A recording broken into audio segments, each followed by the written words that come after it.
Hello and welcome to this video on crime and the media. Our society is saturated by the media, and our media is obsessed with crime, both in terms of fiction and non-fiction. So this means that the media is in every facet of our lives. For many of us, we engage in or use social media from the moment we wake up to the moment we fall asleep, as well as consuming traditional media, things like television, radio, films and so on. And as a result of the predilection of the media to be focused upon crime, we actually consume a lot of crime or news about crime via the media. The media helps us shape our understanding of crime. It is often our main source of knowledge on this subject. It's worth remembering that most of us will go through our whole lives never having been a victim of crime, so what we know about crime often comes from the media. For us as sociologists, we have certain key questions here. Is the media's representation of crime accurate? Does the media cause crime or increase the fear of crime? What roles does the media play in creating moral panics and in designating folk devils? In terms of the media's representation of crime, Williams and Dickinson found that newspapers devote up to 30% of their news space to crime. Now this is really quite something when you think about it. A newspaper has lots of information to convey. It has everything from political news, current affairs, what's going on in other parts of the world, as well as sports news. It's probably going to have entertainment news, celebrity tittle-tattle, as well as advertisements and so on. And with all that in mind, 30% of its column inches are going to be given over to news just about crime, which is really quite something. The news media tends to give a distorted image of crime, criminals and policing, especially when compared to official statistics. So let's consider this idea that the image of crime, criminals and policing the media represents or gives us is somewhat distorted. There's often an overrepresentation of violent and sexual crime. Ditton and Duffy found the majority of media reports were about violent and sexual crimes, but that these make up only 3% according to official statistics of all recorded crime. Criminals and victims are often portrayed as older and more middle class than in reality. This is what Felsen refers to as the age fallacy or the age falsehood. There's often exaggeration of police success in clearing up cases. It's worth remembering here that the police are a major source of information, so present themselves in a good light when they're talking to journalists, but also journalists are probably likely to modify the way they present the police again into a good representation or a positive representation so that the police continue to give them information. There's also an exaggerated risk of victimisation, especially to women, white people and higher status individuals, when in reality these people are less likely to be a victim of crime, and actually all of us are very unlikely to be a victim of crime in general. Crime is often seen as a series of separate events, rather than all linked to underlying causes. There's often very little discussion of what the underlying causes might be. Crime is often represented as a single one-off or random event. The media overplay extraordinary crimes, and again, Felsen chimes in here and describes this as the dramatic fallacy, which is the media likes to present dramatic crimes that are going to get people involved, make them buy the newspaper, make them listen, make them watch the programme, rather than perhaps the more kind of mundane, boring crimes. So all of these are examples of the distortion the media may be engaging in with regards to crime, criminals and policing. We need to consider the role of news values in crime coverage. It is worth remembering that the news is socially constructed. It is something that we create as a society, or rather that news companies decide what is important and what is not, what should be covered and what should not be covered. And this leads Cohen and Young to argue that news is not discovered but manufactured, it's created. It does not simply exist out there to be collected, instead a process of selection and rejection takes place. So journalists and ultimately editors will decide what to talk about and what to ignore, what to include and what to exclude. There exists news values. These are criteria used in order to decide whether a story is newsworthy enough. A story has a better chance of making the news if it meets these values. These include immediacy. If it's happening right now or it's happened very recently, it is more likely to be talked about. Dramatisation. If it is a dramatic or unusual crime, it's more likely to be talked about. Personalisation. Are there key individuals in the crime, either taking place or as a victim, who people are going to be interested in? Are they interesting people? Higher status persons. Does the crime affect, or is it someone who has committed a crime who is a higher status person? If so, it's more likely to be talked about, aka celebrities. Simplification. If it is a nice simple story with a clear enemy or a clear villain and a clear victim, it's more likely to be talked about. Complex stories are often overlooked. Novelty or unexpectedness. Something we haven't seen before. If it is a crime that's been committed in a way that hasn't been seen before, or is a new type of crime, again, it's more likely to be talked about. Risk. Is there a possibility that the crime might spread? Could it involve a risk to wider society? If so, it will be talked about. Violence. Is it a violent crime? If so, it's likely to be more sensationalized and again talked about. Fictional representations of crime influence our understanding also. Mandel found in 1984 that over 40 years, 10 billion crime thrillers, and here we're talking about novels, had been sold. So people were clearly interested in crime in that regard. They also found that 25% of prime time television and 20% of films are crime related. So again, we are out there consuming these forms of media, and this is shaping our understanding of crime. Surratt found that fictional representations follow a law of opposites, that property crime is underrepresented, while violent and sex crimes are overrepresented.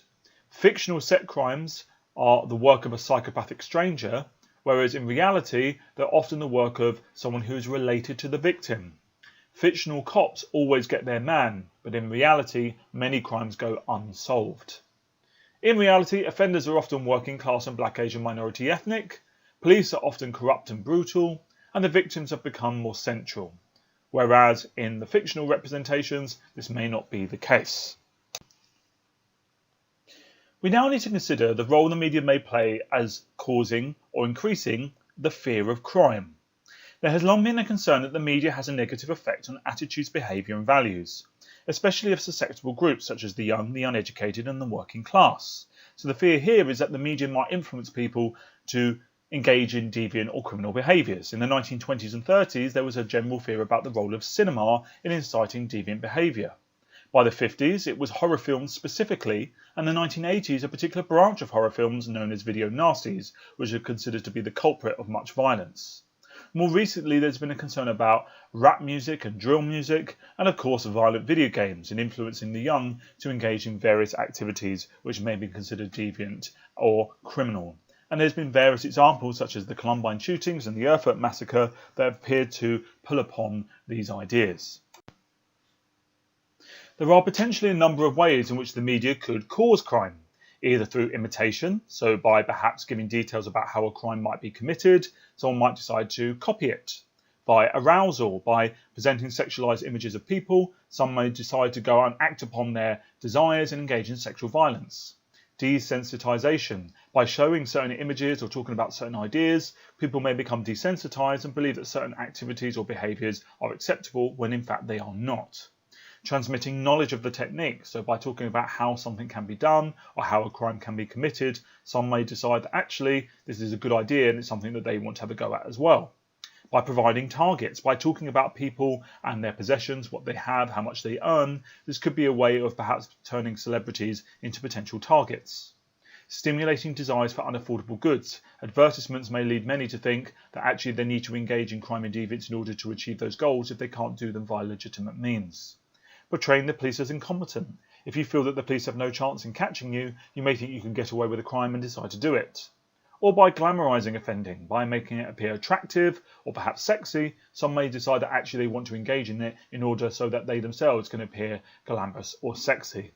As a result of all these fears, much research has been undertaken onto or under the auspices of whether or not the media can in fact cause crime, although most findings tended to state that exposure to media violence has minimal, if any, negative effect on audiences. Despite these conclusions, society is still obsessed by the concept, and in particular, there's a big concern about children and their ability or their desire to consume certain forms of media and how that might corrupt them and bring them away or bring them out of their golden age of innocence.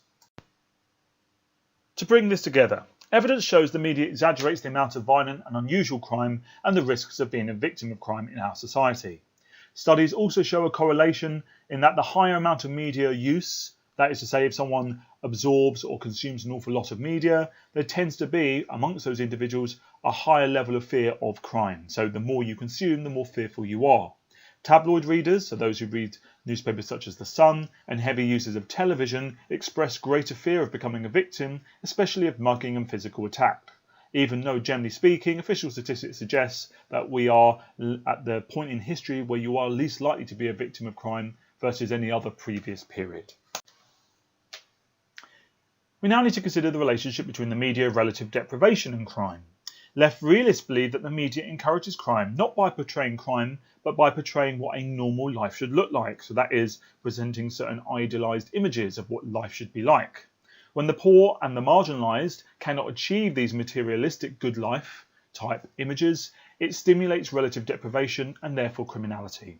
So if you're coming from a poor background and you're being told that this is what you should own or this is what you should have or what your life should look like, and it doesn't, you may feel deprived and decide to turn to crime in order to try and achieve those ends. Cultural criminologists say that the media turns crime itself into a commodity people desire. So actually, by presenting crime and criminal behaviour as something which might be considered cool or sexy, glamorous or unusual, some may think, well actually if I do that, that will make me a more interesting person or might make me a more desirable person. And so people may do it for these reasons.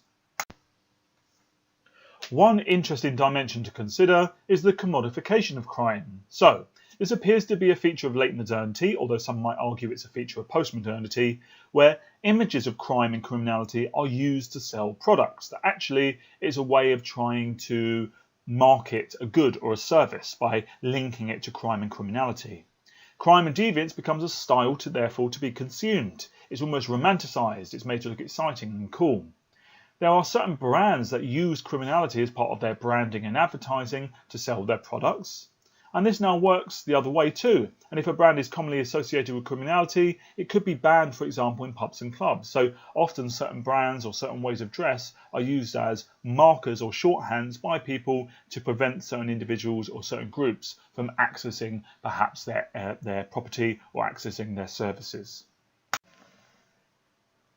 This leads us on to the role of the media in producing moral panics. And it's worth saying that there is a clear connection here between moral panics, labelling theory and the self-fulfilling prophecy. So pulling upon your previous knowledge, you will be able to understand this fairly simply.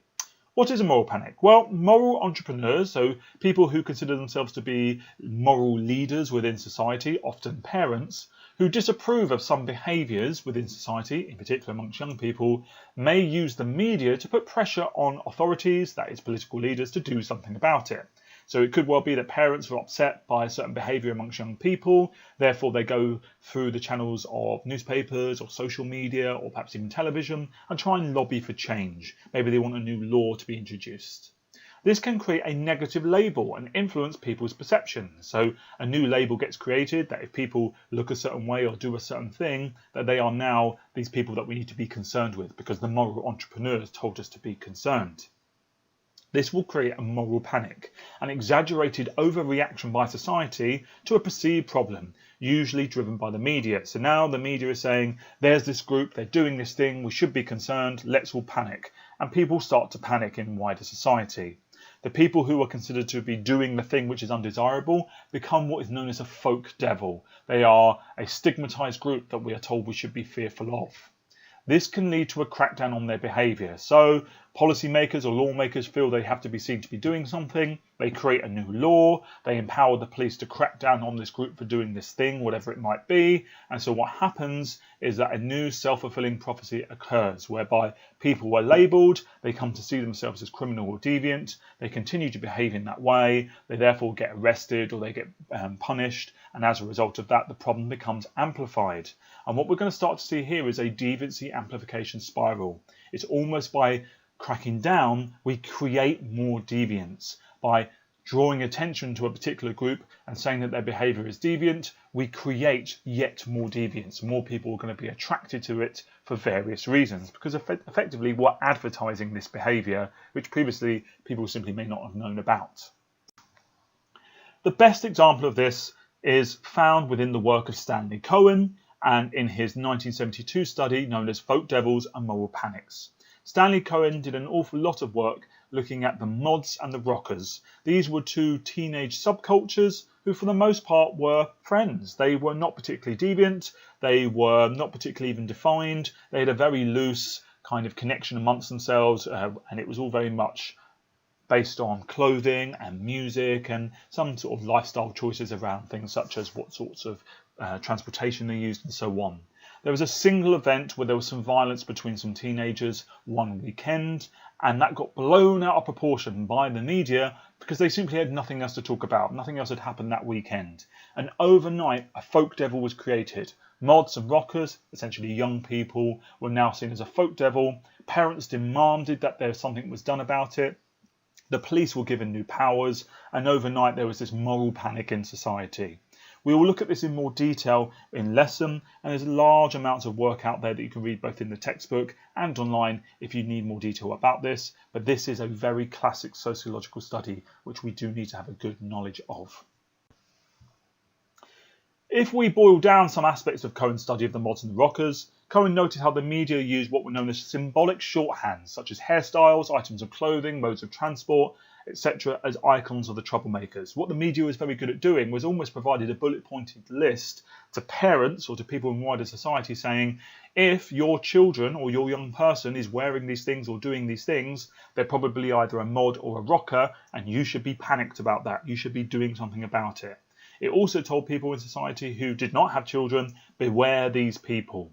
The symbolization, so people having these symbols or wearing these symbols or doing these things, led to further exaggeration, aka if your child wears this or if your young person wears this or you'll see people wearing this, they are going to behave like this, aka violent, aggressive and deviant, and therefore you should be worried because what that means for our society, who knows? Who knows where it's going to head in the future, which is a prediction of further trouble.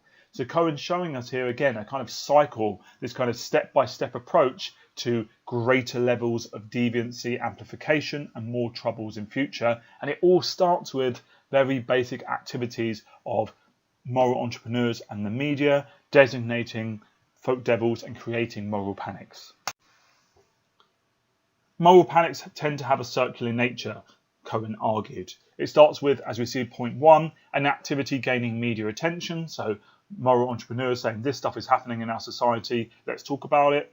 Agencies of social control responding, so that would be the government and the police with new powers, cracking down, doing something about it. This amplifies the deviance because people engage in more deviance because either they feel that they're being cracked down upon, it's unfair, so they do it more, or more people are attracted to it. Exaggeration, symbolization, prediction occurs. The problem becomes redefined, and then the whole process starts again. So it goes on again and again and again, and amplifies, getting bigger and bigger and bigger. Further examples of the work of Cohen could have been mugging in the 1970s, which was seen to be something which only young black males did, or so Hall argued. HIV and AIDS in the 1980s amongst the gay community. Satanic child abuse in the 1980s amongst those in positions of power. Heroin and crack cocaine distribution in the 80s and 90s, video nasties in the 80s and 90s, guns in the 90s and 2000s, acid raves and the use of ecstasy amongst young people. Here Thornton and Kreiter did some work in the early 90s. Male underachievement in education in the 1990s, which we looked at as part of the study of education. Bogus asylum seekers more recently. Knife crime and happy slapping, and in many ways this has continued to this day. Islamic fundamentalism and terrorism more generally, which again is a very contemporary issue. However, there are a number of criticisms of the concept of moral panics.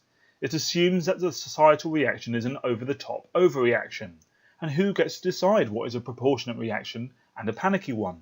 Left realists would argue we need to take the fear of crime seriously, and so who's to say that actually that reaction is one that is over the top and that one is proportionate to the amount of crime occurring? No one really gets to make that decision, so actually any reaction may be an acceptable one. Next, what turns the amplifier on and off? Why are some problems amplified and others are not? Why do they die down after a while instead of increasing infinitely? Today, we generally aren't worried about the activities of mods and rockers, if no other reason than there are very few mods and rockers about. And so what's happened is the amplifier has now been turned off. And yet other problems are being amplified today and others are being ignored. And so there is a kind of problematic issue here that it cannot be applied uniformly. Finally, Are we not desensitised today in a post-modern society?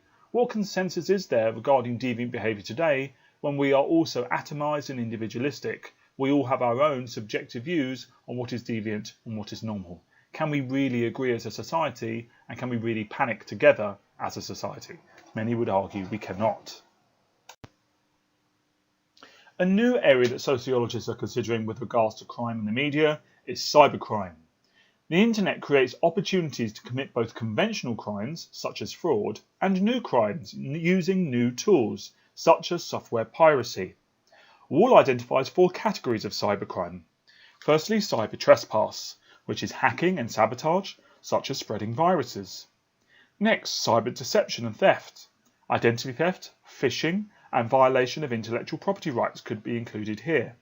Thirdly, cyber pornography, porn involving minors and other illegal activities. Fourthly, cyber violence, psychological harm or inciting physical harm, cyber stalking, hate crimes against minority groups, and so on and so forth.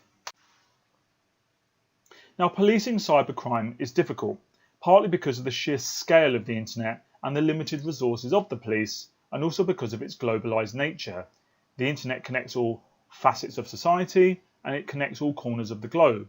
It's very difficult for the police with their limited resources to police it effectively.